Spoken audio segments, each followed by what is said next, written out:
Boa tarde, o meu nome é Xavier Alonso, son o xerente da Asociación Empresarial Festivais de Galicia, é dicir, un mandado.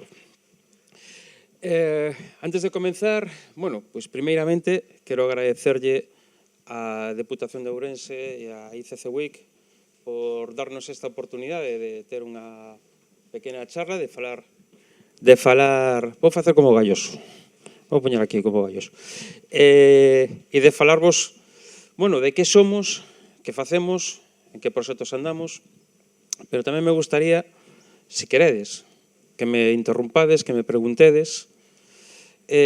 Será unha charla, terá un certo punto técnico, que eso tende a ser máis aburrido, e se dialogamos entre nós, se tedes preguntas, pois posiblemente isto podemos facer un poquinho máis ameno, un poquinho máis divertido, e non hai máis. É dicir, dentro deses agradecementos, quero ter un recoñecemento moi especial para Manuel Araujo e Juan Rivas como organizadores, como directores deste evento, que ademais son compañeros nosos na asociación, son os organizadores do festival Vive Nigrán. Bueno, que é a asociación e quen integra a asociación? Vou sacar esta pantalla e vamos a saltar.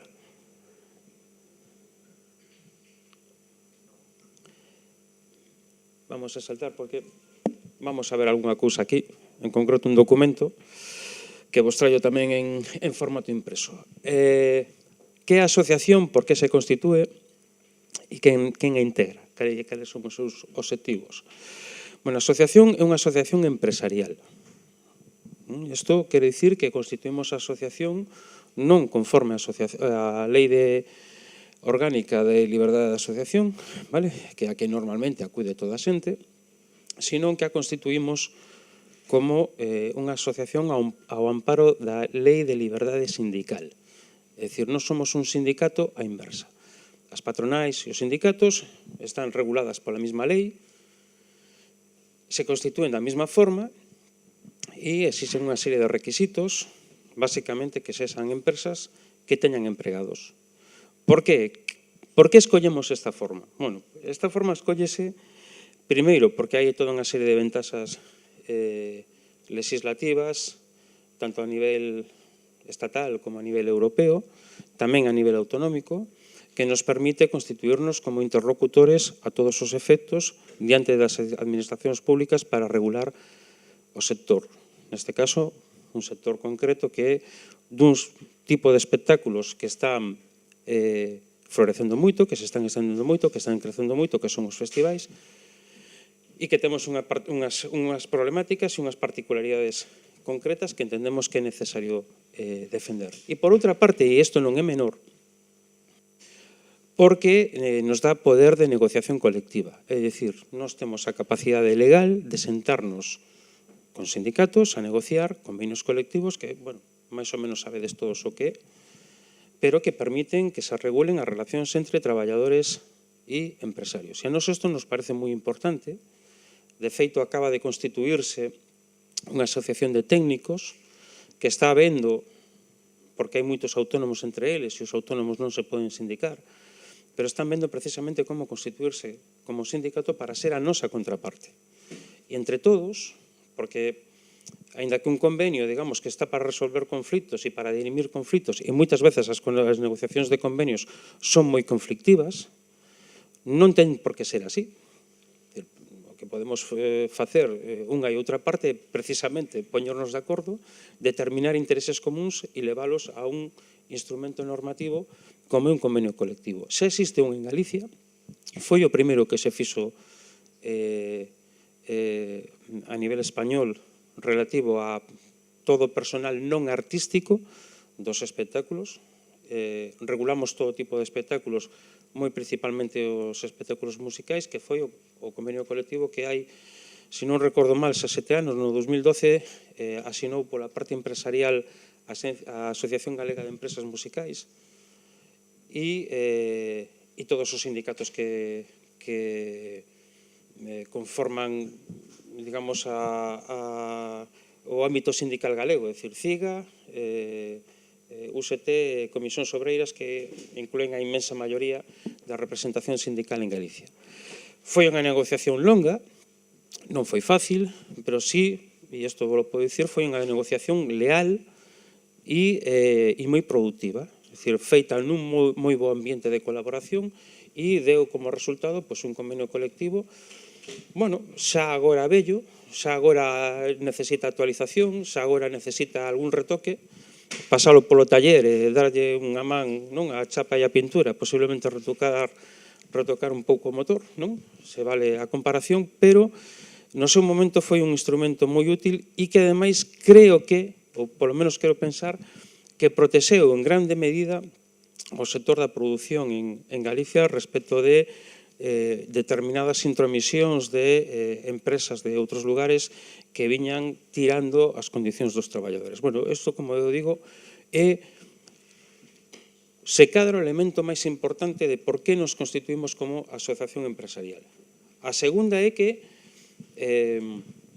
estes festivais están organizados por empresas, excepto no caso do Festival de la Luz, que ainda que está organizado por unha empresa que é Circocine, en realidade hai unha posición intermedia entre Circocine e, digamos, o público, hai outra cousa interposta que se chama Asociación Festival de la Luz, que aparte de reunir todos os requisitos que nos exiximos, pois cumpre as obrigas empresariais que toda asociación, en canto presta bens e servicios á poboación, ten que cumplir.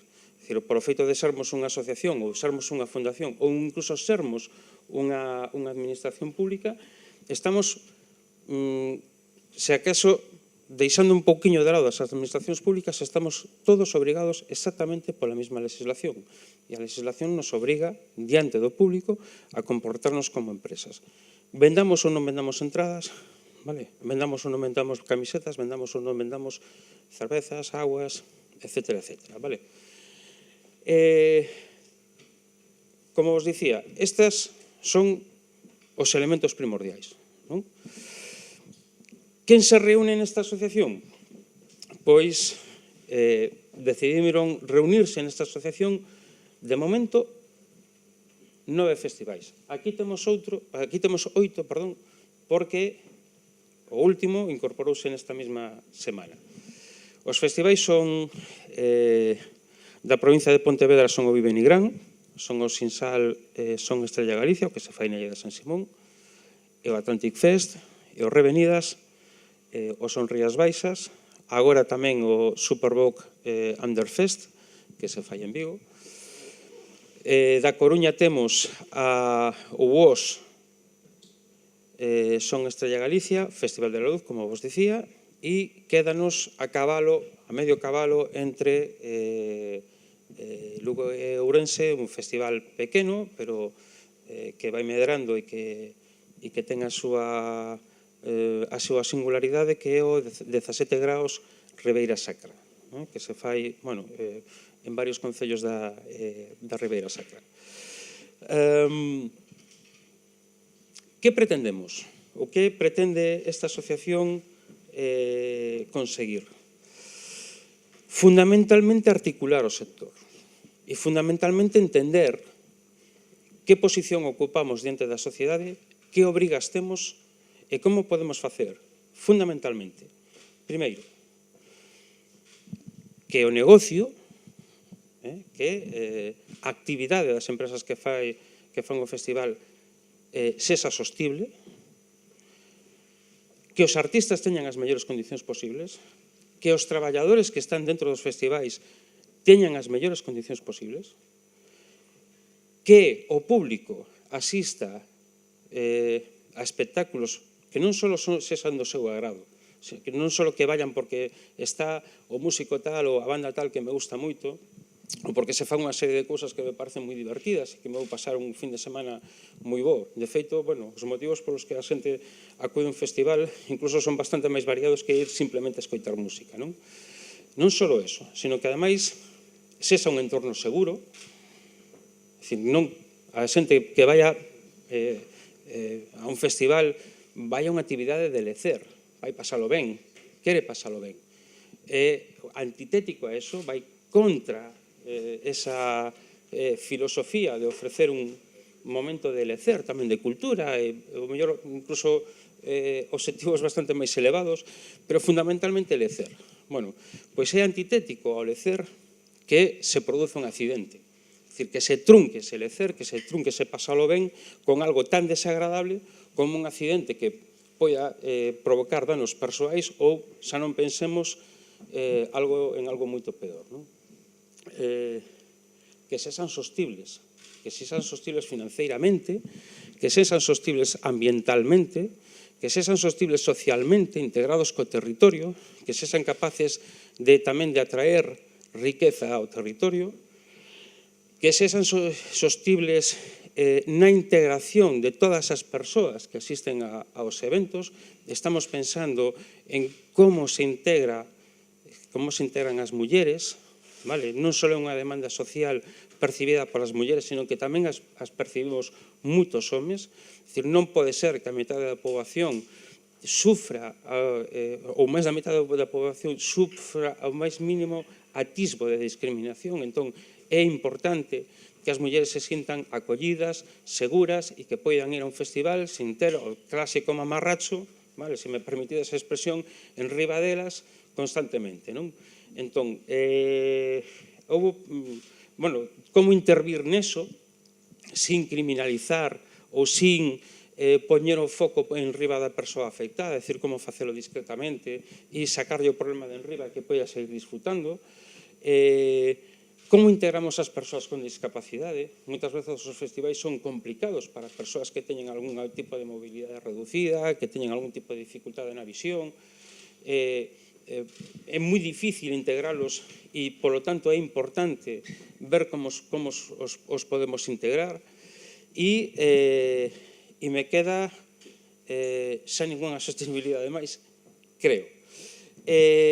Estes son os obxectivos primordiais e este é o fundamental traballo que fai a asociación. É dicir, a asociación non está para contratar artistas, non está para contratar persoal, non está para conseguir un patrocinador ou outro para un festival concreto, senón para establecer as condicións que permitan que todos e cada un dos festivais sexan capaces de avanzar precisamente neses obxectivos.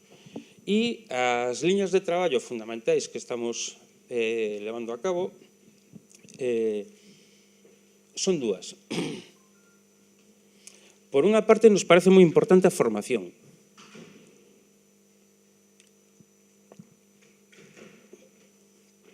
E no apartado da formación xa hai 2 meses que iniciamos, lanzámoslo hai máis tempo, pero que iniciamos da man da Fundación, o que antes era o que é a reunión do que antes eran a Fundación Caixa Nova e a Fundación Caixa Galicia, baixo, digamos, o paraugas ese resultante da fusión das dúas caixas de aforros.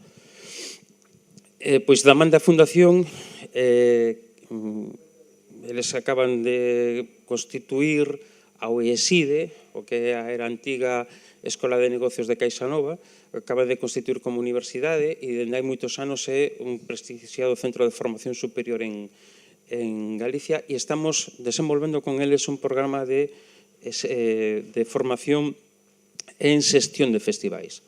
É un programa dirixido a todas aquelas persoas que queiran coñecer como se xestiona integralmente un festival, o perfil formando, é dicir, o perfil das persoas que se quere resultante das persoas que se están formando sería o do director de festival, ou de persoa integrada na dirección do festival, aínda que pode ser moi útil para calquera outra persoa que non chegando ou non tendo a oportunidade inmediata de dirixir un festival, si queira saber como se dirixe e se cadra no seu día ser esa persoa directora do seu propio festival ou ser contratada por outro festival para que leve a dirección. E a segunda cuestión, pois ten en gran medida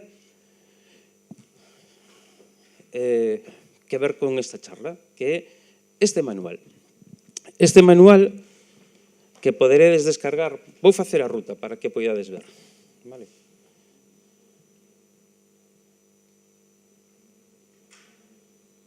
Se ides aquí, tanto na versión das novas en galego como en castelán, vale, e pinchades aquí, saltades ao manual. O que hai aquí é un arquivo PDF que é todo isto, vale? Desto sacamos moi poucas copias, fundamentalmente para nós, pero aquí está accesible para todo o mundo. E se o queredes ter, é descarga gratuita e todo, como digo, todo o contido do manual está neste arquivo. Ben, que contén o manual? O que é este manual? Bueno, este manual pretende reflectir nun só documento todas estas cousas das que vos acabo de falar. Moi principalmente, este manual contén todos os procesos de xestión dun festival.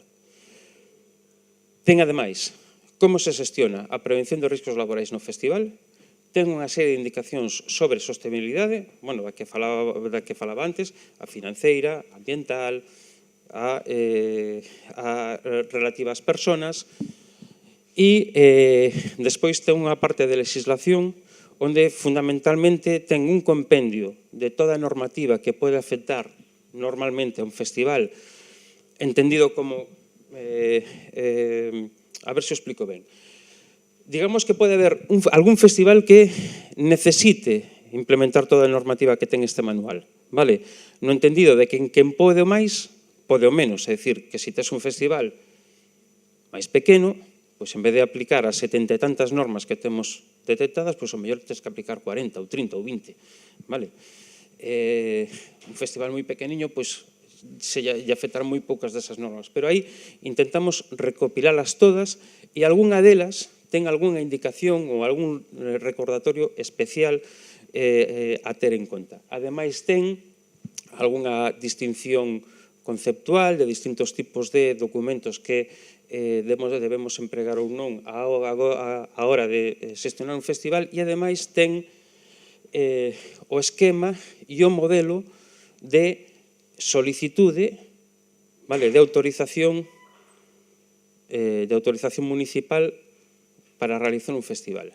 Bueno, o festival nace, é unha idea a longo tempo perseguida, pero no momento que se publica o ano pasado, bueno, xa isto se publicou a finais do 2017, pero que entra en vigor, se publica a finais do 2017, entra en vigor o 2 de xullo de 2018, a Lei de Espectáculos, entendimos que isto era primordial. O manual non é unha mera guía, de acordo? Non é un simple imos cumprir a lei e basta isto para cumprir a lei. Tampouco é o manual de calidade dunha norma estándar internacional, como poida ser unha ISO ou unha FQM. Non é eso. Bueno, se trata de quedarnos no medio. Se trata de ir por riba de cumprir a legalidade, vale? E se trata de, sin chegar ás exigencias, por exemplo, dunha norma ISO 16001, 9001 ou a que sexa, vale? Quedarnos un pasiño por debaixo para que incumpla este manual estea preparado, se quere, para obter unha certificación de calidade. De acordo? Bueno, e ademais, o obxectivo deste manual non se trata tanto de ter un tocho que podemos telo feito, vale? De ter un tocho de 1000 páxinas ou de ter varios tomos, sino de ser precisamente o que é un manual, é dicir, algo de consulta. Isto un director de un festival ten que sabelo? Non. É bo que o saiba? Sí, pero ten obrigatoriamente que sabelo? Non. Que ten que facer con isto? Bueno, pois cando estea organizando o festival e teña unha serie de técnicos que lle van a implementar isto, lle diga, mira, toma,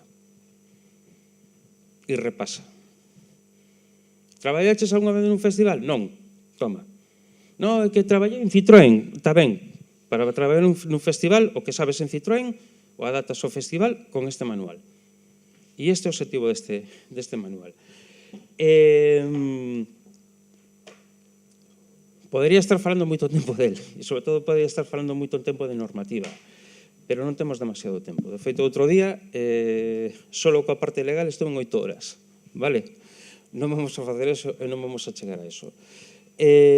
O que sí quería dicir, porque, como digo, sí que me gustaría que interveñades vos e que entremos a ser posible nun diálogo. Vale, a mí me gusta moito cando estou diante dun público calquera, sin ir máis longe foi o que fixen hai dúas semanas, me gusta dialogar e me gusta ir ao concreto, porque moitas veces nas dúbidas e nas resolucións dos casos concretos somos capaces de saber mellor, non, de que estamos falando e ata é posible que entre vos saquedes cousas que estén na cabeza de todos, non?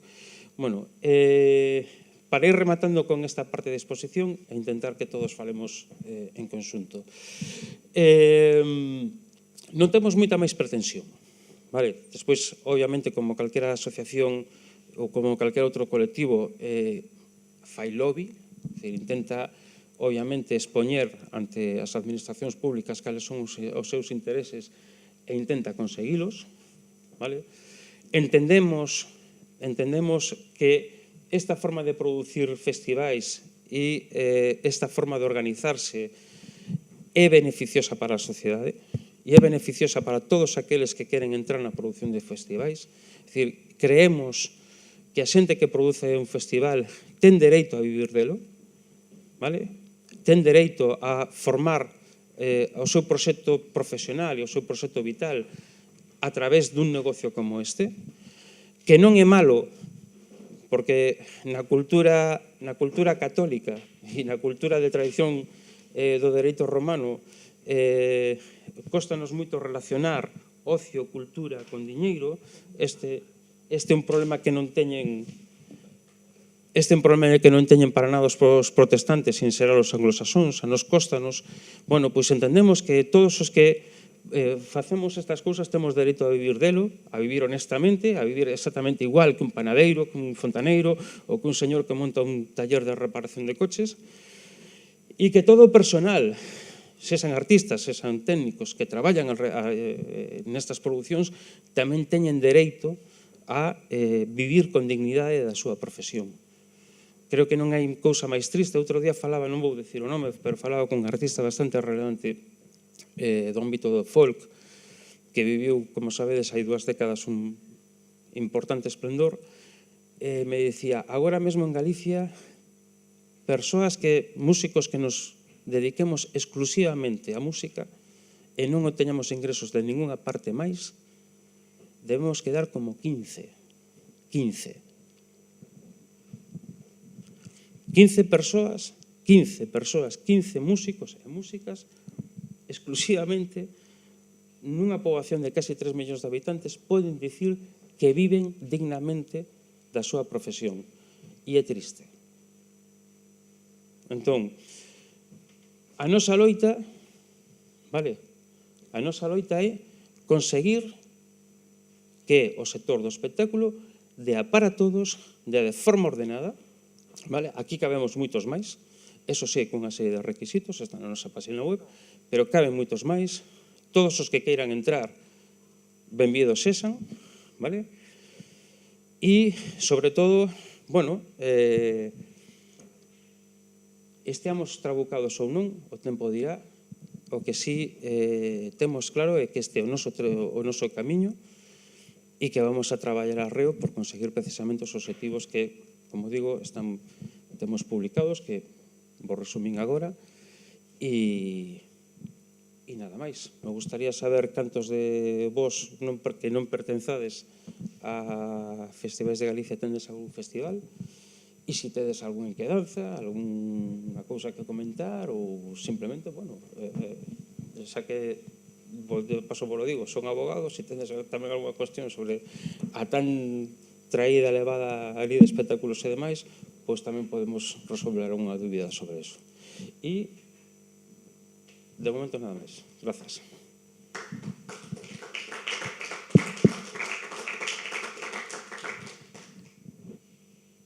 Algo que falar? Algo que decir?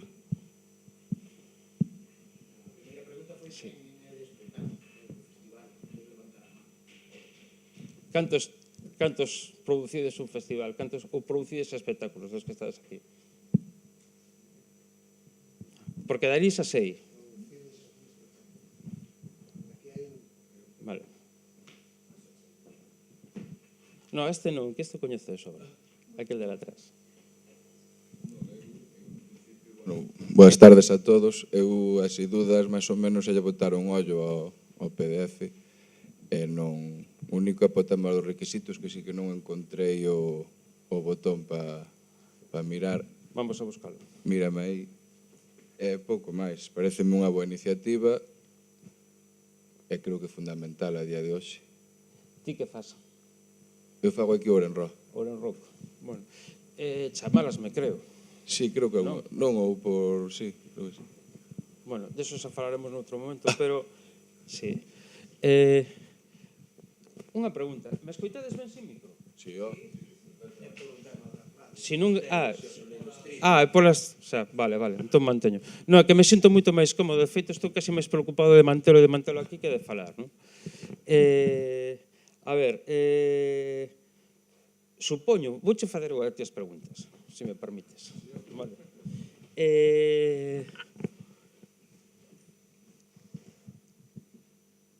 Que supón para ti en requisitos procedimentais? É dicir, sabes que facer coa lei de espectáculos? Quédache claro? Sabes que tes que mandar ao Concello, por exemplo? Sí, hombre. A partir do ano pasado cambiou un pouco o tema de contratación e administración, mas que me dá para temas de subvencións e todo eso, que é bastante complicado, porque de feito vamos 2 anos en acceder a elas. Pero, bueno, moi claro tampouco, a verdade. E o que máis che costa de entender? Pois o que máis me costa? Pois o que máis me costa realmente é que para unhos sectores sí que poden facer contratacións de 14.000 euros no mesmo ano e, sin embargo, a nós non nos deixan facerlas. Falas de contratación administrativa? Sí. Xa. Bueno, porque aquí hai unha cuestión, vouche explicar e despois xa lle explico o resto. Aquí hai unha cuestión que incidiu en todo este tema que se viu cruzar polo medio, non? A ver, por exemplo, este manual na legislación non se recolle absolutamente nada que non sexa esencial para a produción dun festival ou para a súa continuidade. É dicir, o incumplimento de algunha destas normas pode supoñer que todo ou parte do festival non se faga. Vou poñer un exemplo. Se ti tes a venda produtos alimenticios que se elaboran no momento no festival, unhas pizzas, un tal. Bueno, pois a xente que se o faz ti ou os teus medios ou ven un filtrar, ou o que sexa, ten que cumplir unha normativa sanitaria, non? Poñamos por caso que ve un inspector de sanidade e di, mira, non tes esta normativa sanitaria cumprida, non tes estes documentos, isto non o podes facer. Entón, ti iso tes que pechalo e non o podes facer no teu festival. Bueno, esa normativa está aí. Que normativa non está aí? Non está normativa que non incide directamente na continuidade do festival. É dicir, o feito, por exemplo, de que solicites unha subvención, chadean ou non chadean, non necesariamente implica per se a continuidade do festival. Pode que sí, pero non é esencial para, non? Bueno, entón, en medio de todo isto, o ano pasado se produce unha novedade legislativa moi importante, que é a reforma entrada en vigor da nova lei de contratos do sector público, que cambiou todo. Bueno, e a lei de espectáculos do sector, a lei de contratos do sector público di que un mismo proveedor non podes facer máis dun contrato, é dicir, non podes sobrepasar por ano a cantidade de contratación dun contrato menor, con contratos menores. É dicir, non podes facer 6 contratos de 5.000, vale? Antes sí se podía, pero agora non podes facer 6 contratos de 5.000. É dicir, no momento que pasas de 15.000, máis IBE, vale? Que é o importe máximo dun solo contrato menor, o fagas cun solo contrato ou con 20 contratos, xa non podes contratar máis. Bueno, isto é unha putada para moita xente, vale? Dentro do sector do espectáculo e do sector da cultura, especialmente, porque o principal financiador, digamos, a principal fonte de diñeiro en xeral do mundo da cultura en España é o sector público, isto sabemos todos, non? Que sucede? Que claro, que polo de pronto as túas aspiracións, non, por contrato xa baixan de 18 a 15, pero se ademais se meten ese límite, as túas aspiracións de os 30.000, 40.000 ou 50.000 que conseguías en anos anteriores desapareceron, non? Bueno, que sucede? Que hai interpretacións diferentes. Entón, en concreto, a Xunta Consultiva de Contratación Administrativa de Galicia di que ese o límite opera para obxectos idénticos. É dicir, se eu che vendo tornillos, vale, non podo venderche un segundo contrato de tornillos si entre os dous pasa de 15.000. Sin embargo, se é por obxectos diferentes, poñamos que eu teña unha fábrica de tornillos e que ademais alugue coches, vale? Bueno, pois polos tornillos ata 15.000 e por o lugar de coches ata outros 15.000, co cual tería un límite xa de 30.000. Sin embargo, a Xunta Central de España de Madrid di que non. É dicir, que por CIF, por proveedor, vale? Se operas baixo ese CIF, vale? O límite é de 15.000. E ademais, unha cuestión, é dicir, que tampouco vale irse a un segundo CIF si estamos falando de empresas que están vencelladas entre sí, é dicir, ti e eu somos socios en dúas empresas, non? Dice, bueno, pois por este lado vou por unha e por outro vamos coa outra, non podería ser, non? Bueno, a ver que pasa. A lei leva, que? Se cumpliu en marzo un ano de entrada en vigor. As leis as aquilatan os tribunais, é dicir, verdadeiramente empezamos a saber que facer con elas cando empeza a haber sentencias, e ademais non son sentencias de instancia, é dicir, cando temos resolucións dos tribunais superiores ou do Tribunal Supremo, non? A ver que sucede, pero sí, é unha dificultade e de momento hai que ir lidiando con ela. Cal é o consello, o que vos digan en cada concello? É dicir, se tedes un concello cun secretario máis restrictivo, iredes máis a máximo 15.000 euros por un solo CIF, vale? E xa cal sexa o obxecto do contrato, e se é máis previsivo, pois irás a outro lado. Pero, bueno, en xeral, e tendo en conta que, bueno, hai moitos supostos en que o financiamento se obtén a través de lograr que che contrate algo concreto unha administración, bueno, pois é unha putada. Logo pasa outra cousa, que cuidado cos fraudes. É dicir, non todas as administracións están sendo correctas a hora de vixiar si verdadeiramente ese contrato se pode facer ou non con independencia da cantidade. Vale? E hai varios supostos que eu, bueno, chegado o caso, recomendaría vixiar, e é o que estamos facendo dentro da asociación. Unha das cousas que facemos dentro da asociación é tamén facer chamadas de atención, supoño que por eso teño un abogado como xerente, é facer chamadas de atención sobre cousas que detectamos ou que eu detecto ou que se coñecen, non?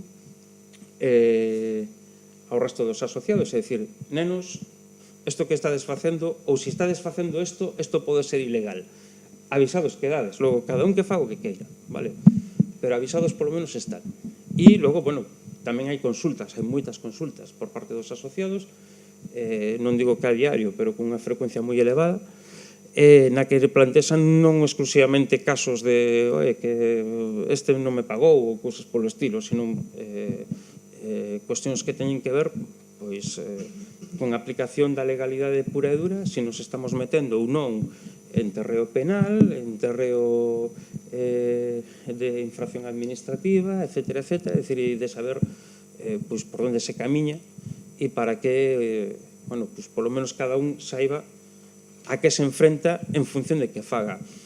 É verdade absoluta?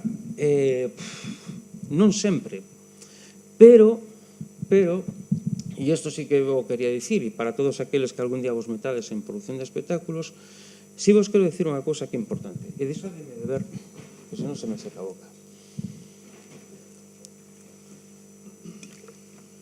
Somos un sector fora de foco. Vale? É dicir, non estamos no foco das inspeccións. Non nos atende moito nin inspección de traballo, non nos atende demasiado a Facenda, non nos atende demasiado ninguén. Vale?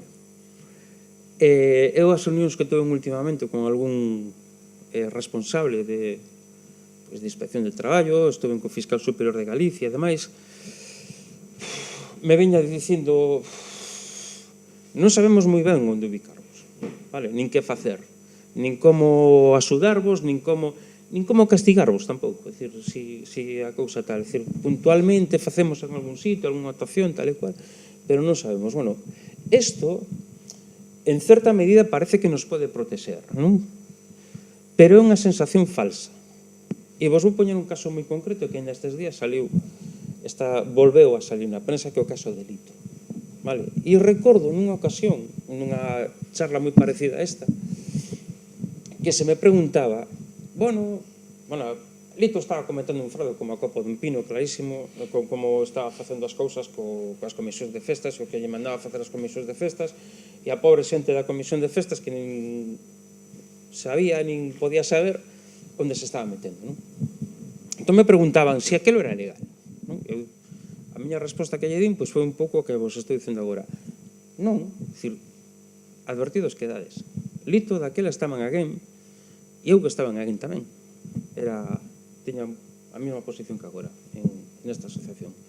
Eu advertín a todos, mira, este tipo de cousas, vale, agora mesmo non están sendo investigadas, pero isto non quita que dentro dun mes, dentro dun ano, dentro de 3 anos ou dentro de 10 anos se investigue. Advertidos quedades. Bueno, pois pasaron non un mes nin 2, pasaron como, non sei se foron 3 ou 4 anos, pero como aquelo era tan chamativo, era tan, digamos, evidente e implicaba tantísima xente, non? E incluso se produciu algún encontronazo, en concreto fora co Concello de Lugo, bastante chamativo, pois resulta que se decidiu actuar. E os resultados os coñecedes todos. É dicir, Lito será ou non será condenado, obviamente ten dereito á presunción de inocencia, pero que non lle quitou ninguén foi esa durísima intervención que lle fixeron, e polo de pronto, máis alá das consecuencias que parece tivo para a súa saúde o tema, o seu imperio desapareceu, ni máis ni menos. Entón, esta sí que é unha advertencia que moitas veces me gusta facer aos operadores do espectáculo. É dicir, somos como todos os demais. Operamos no sector económico exactamente a que a tenda da esquina. E a tenda da esquina posiblemente cumple de seu máis requisitos, ou polo menos entende que ten que cumplir máis requisitos dos que en principio entendemos que debemos cumplir nós. E algún día pode ser que nos empecen a apretar e apretar e apretar e non esteamos preparados. Porque cando estás preparado non hai ningún problema. Non hai ningún problema. Cando non estás... En cuanto a las contrataciones de los músicos que siempre parece estar en un limbo, incluso hay empresas cooperativas que ahora están totalmente en entredicho por el gobierno. Generalmente pensamos que podemos contratar directamente con un representante y que ese representante va a hacer cosas que luego no se sabe muy bien si se hacen o no. ¿Cuál es la recomendación? A ver, la recomendación es sencilla, es decir, ni un artista encima de un escenario sin tener comprobado que está, para decirlo llanamente, que está cotizando a la Seguridad Social. Entonces tú le tienes que exigir el último recibo, si te dice que es autónomo, el último recibo de pago, es decir, el que corresponde al mes en el que va a actuar, y si no, el alta correspondiente a quien te lo haya vendido. Y si no, lo haces tú. Si te vas corriendo, es un trámite que se hace un momento, te vas corriendo al ordenador, ¿vale? Y lo haces tú. A ver, ¿qué pasa? Que es común que a lo mejor los representantes estén haciendo los managers de empresa que contratan a los propios grupos. Te voy a contarle un poco la historia de esto. A lo mejor hasta la sabes mejor que yo. Pero, es para estimular también. Pero para estimularme. Juan seguro que la sabe mejor que yo, pero os la voy a contar. Vamos a ver. Tenemos un decreto del año 85 que está muy obsoleto. ese decreto es un decreto que se publica al amparo del Estatuto de los Trabajadores. El Estatuto de los Trabajadores es ley y por debajo están los reglamentos. El decreto es un reglamento, ¿vale? Este reglamento regula la relación laboral especial de los artistas de espectáculos públicos y dice muy pocas cosas. Es un decreto del año 85, pongámonos en aquel momento, ¿vale? Es decir, se está construyendo todo el entramado jurídico, legal, económico y demás después de 40 años de dictadura y de otro régimen jurídico y político totalmente diferente. Y la escena cultural es la que es. Entonces es un reglamento que está pensado fundamentalmente para aquello que es más sencillo, más fácil de percibir y que el legislador, o en este caso el gobierno, es capaz de identificar, que son los actores de televisión, que están por temporadas, los actores de teatro, que están por temporadas, y aquellos músicos que trabajan establemente, bueno, sea el pianista en un restaurante durante 3 meses de verano, sea el músico de la orquesta filarmónica de no sé dónde, o de la banda de música tal, ¿no?, de cualquier municipio, que están todo el año, ¿vale? Y van a hacer sus conciertos por ahí bajo el auspicio de esa estructura o de esa organización. Y prevé, ¿vale?, ya que ya además estamos en plena movida y todo eso, y prevé además una relación muy atípica, que es, pero es una relación laboral plena, que es la del músico por día, lo que se llaman bolos, ¿vale?, el contrato de bolo. Y además es así, es decir, todo el mundo en el tal conoce que esto así, como contratos de bolo, ¿vale? ¿Qué sucede? Que este Real Decreto, como es un decreto laboral, configura una relación entre un empresario y un trabajador. Y dice que, salvo prueba en contrario, ¿vale?, es trabajador todo músico, ¿vale?, en este caso músico, todo artista que se sube a un escenario, aunque sea por un día y aunque sea esporádico, es decir, aunque nunca antes ni nunca más vaya a trabajar para esa persona. ¿Y esa persona quién es? Es el organizador. Se equipara organizador del espectáculo a empresario. Entonces tú, como organizador de un festival, siempre, ¿vale?, salvo prueba en contrario, siempre vas a ser el empresario de los músicos que estén en tu escenario. ¿Salvo cuándo? Bueno, obviamente cuando la relación la estableces con un autónomo, ¿vale? El hecho de que tú seas, como te pasará con un electricista o con un camionero, ¿vale?, que trabaje para ti durante el festival. No necesariamente tiene por qué ser trabajador tuyo, puede ser un autónomo, ¿vale? ¿Por qué? Bueno, pues porque contigo no tiene ningún tipo de relación, porque ha elegido trabajar contigo porque sí, porque a lo mejor ese mismo día está haciendo una prestación para ti y además para otro, etcétera. Bueno, en la relación laboral hay 2 elementos fundamentales. Los 2 elementos fundamentales son la dependencia y la ajenidad. ¿Qué significa esto? La ajenidad es que el trabajo no es para ti, es para el empresario. O lo que es lo mismo, los rendimientos del trabajo, ¿vale?, aprovechan al empresario cambiando un salario para ti, ¿vale? Es decir, tú cuando fabricas un tornillo, ese tornillo se va al empresario, no te lo llevas tú para tu casa, ¿vale? Y ese empresario además lo vende por lo que le da la gana, por 5, por 7, por 50. Pero tú no influyes para nada en eso y además normalmente tampoco el salario va a variar en función de lo que lo venda por más o por menos, ¿vale? Podríamos hablar de marxismo mucho tiempo, pero bueno, básicamente eso es así. Bien, eso es la ajenidad. Y la segunda es la dependencia. La dependencia es básicamente estar a las órdenes de. Obviamente, en la relación de un artista que va una sola vez a tu festival, la relación de ajenidad es más evidente, ¿vale? La relación de dependencia ya no tanto. Y por supuestísimo que no, si ese es un artista muy principal, es decir, si un Alejandro Sanz te va al Vive Nigrán, ¿vale?, que tú le mandes algo, pues está como un poco jodido, ¿no? Más bien es él el que manda sobre ti, ¿no? Sí, bueno, pero estos efectos jurídicos, estos efectos de un juez es muy importante, ¿vale?, esto que estoy diciendo. Entonces, Ya, pero es que la inmensa mayoría de artistas no son Alejandro Sanz, ¿vale? Y la inmensa mayoría de artistas no trabajan establemente en ninguna televisión, ninguna radio, ningún teatro, ninguna orquesta filarmónica, ¿vale? Sino que trabaja, bueno, pues cuando les sale, cuando los pueden contratar, normalmente hacia el verano, ¿vale? Ni siquiera varios días seguidos, sino que varios días están viajando, otros descansando, a veces sí te tocan 3 o 4 juntos, a saber cómo, ¿no? Bueno, pues entre uno y otro hay una panoplia muy grande de supuestos que se acercarán más a la relación laboral o menos a la relación laboral. Pero claro, ¿y qué pasa si pasa algo? Valga la redundancia. ¿Dónde estamos?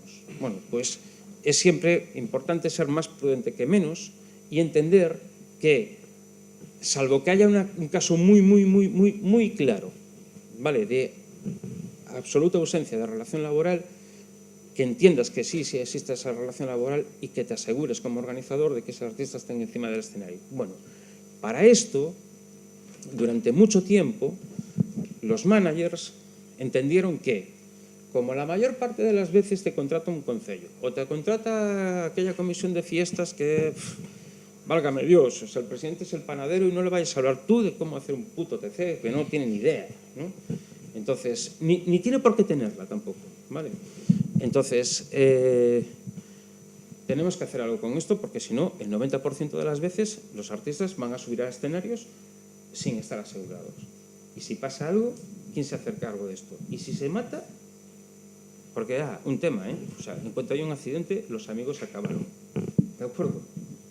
Y si la lucha no es con el amigo, sino con la mujer, el marido, el padre, ¿no?, el abuelo del fallecido, la amistad ni de coña, ¿no? Entonces, vamos a asegurarnos esto.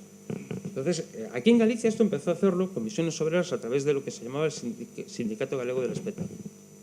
Y había una persona, yo siempre lo cuento esta historia igual, y además había una persona, Sinda, una mujer encantadora y simpaticísima además, que cogía lo que le mandaban los de las orquestas, se iba haciendo los TCs de todas las orquestas, ¿no?, a nombre del empresario, y este empresario, digamos que cuando colocaba el artista en el escenario, pues el artista ya estaba asegurado y no había ningún problema. Esto lo copiaron agentes, ¿vale?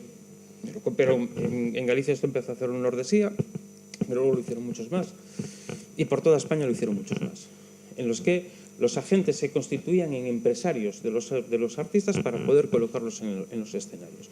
Bueno, esto realmente ajustado a derecho no está, es una ficción de derecho, ¿vale? Es, como yo he llamado en más de una ocasión, fraude inverso. Bueno, hasta el punto de que yo al menos, yo esto lo hablé con la directora general de trabajo en su momento, con la Dirección General en Madrid, y me dijo ella, sí, ya sabemos que es así, pero ya sabemos que esto lo hacéis precisamente para cumplir la ley. Entonces, como es para cumplir la ley y no para escapar de ella, lo permitimos, ¿vale?, y lo damos por bueno. Hostia, es que eso es una laguna gorda, ¿eh? Es muy gorda. Porque si tú eres un autónomo empresario que llevas un grupo y te estás haciendo cargo de contrataciones aquí, allá, en el otro lado, y funcionas como empresa, nadie quiere que estés haciendo nada mal. Sí, pero en realidad no es lo que debería ser. Ahora, esto iba de puta madre hasta que llegó Montoro. Y Montoro decidió equiparar, no sé de dónde, no sé, si pensamos muy mal, es a propósito de la butada aquella que dijo que los de la cultura os vais a enterar, ¿no? Y si pensamos bien, vale, es que la gente que tenía, o sea, este intentó rascar de todas las ollas que pudo, y esto es verdad, intentó sacar hasta el más mínimo céntimo de todos lados, y le dijo, mira, busca por todos lados, y al que le tocó esto, dijo, aquí tengo una, ¿no? Bueno, con el cambio de paradigma dentro de la industria musical en España, esto empezó a hacerlo, dejaron de hacerlo en general, dejaron de hacerlo las empresas de management y las agencias de contratación, y empezó a hacerlo masivamente el Sindicat Musics, que creó una cooperativa ad hoc, donde te asociabas a la cooperativa a través de una pequeña cuota, y hacía esta función, ¿vale? Y ellos eran los que giraban la factura y luego te pagaban a través del contrato de trabajo que habían hecho contigo. Bueno, Montoro se puso a perseguir a todas las cooperativas llamadas de falsos, las cooperativas de autónomos o las cooperativas de falsos trabajadores, ¿no? Que reproducían este sistema, ¿vale? Pero en realidad para dar cobertura a gente que en realidad debería estar dada de alta como autónomo, ¿no? Entre otras cosas porque ni les funcionó la tarifa plana, ni fueron capaces de darle ninguna respuesta medianamente decente al sector de los autónomos en España. Pero se pusieron a perseguir esto. Y de paso persiguieron a las cooperativas de autónomos, perdón, a las cooperativas de artistas. Bueno, todavía estamos viendo a ver cómo se aquilata esto y a ver qué pasa sobre todo con el cambio que parece que va a producirse con la aprobación del Estatuto del Artista, ¿vale? Que tendría rango de ley y sería una especie de Estatuto de los Trabajadores para los artistas. Está complicado. Está complicado y aún faltan algún año de perspectiva para ver en qué acaba todo esto. Pero como consejo definitivo, si organizáis un espectáculo y detectáis que un artista no está contratado, es decir, o no tiene el recibo de autónomos pagado en plazo, corred a contratarlo. Es lo que hay. Vale. Y ya, ¿no? ¿Está? Vale. Muy bien.